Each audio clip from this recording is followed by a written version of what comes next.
बहुत समय पहले की बात है, जब सृष्टि अपने चरम पर थी। देवता, असुर और मनुष्य सब अपने अपने कर्मों में लगे थे। लेकिन धीरे धीरे अहंकार और अधर्म बढ़ने लगा। देवता अपनी शक्तियों पर घमंड करने लगे, असुर अत्याचार करने लगे और मनुष्य धर्म के रास्ते से भटकने लगे। तब पूरी सृष्टि का संतुलन बिगड़ने लगा। और जब भी सृष्टि संकट में आती है, तब एक शक्ति जागती है। वो है भगवान शिव। अधर्म का बढ़ना। पृथ्वी पर अत्याचार इतना बढ़ गया कि ऋषि मुनि भी परेशान हो गए।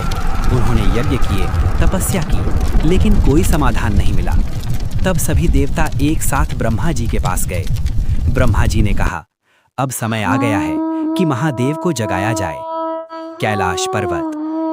कैलाश पर्वत पर गहरी ध्यान अवस्था में बैठे थे महादेव। चारों ओर शांति, बर्फ की चादर और गूंज रहा था ओम नमः शिवाय।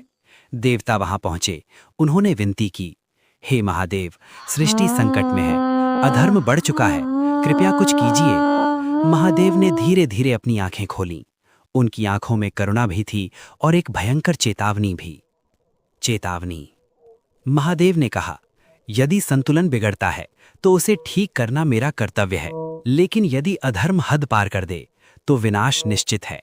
देवताओं ने सिर झुका लिया, लेकिन उस समय भी असुर अपने अहंकार में डूबे थे। क्रोध का जन्म। एक दिन एक असुर ने एक निर्दोष साधु की हत्या कर दी। वो साधु शिव का परम भक्त था। जब ये बात महादेव तक पहुंची तो उनकी आंखें लाल हो गईं, उनके शरीर से अग्नि निकलने लगी, पूरी सृष्टि कांप उठी। तांडव की शुरुआत। महादेव ने अपना रौद्र रूप धारण किया। जटा खुल गई, गले का सर्प फुफकारने लगा और डमरू की आवाज गूंज उठी। फिर शुरू हुआ शिव तांडव। हर कदम के साथ पृथ्वी हिलने लगी, आकाश गरजने लगा, समुद्र उफान पर आ गया। देवता डर गए, असुर भागने लगे। प्रलय का दृश्य।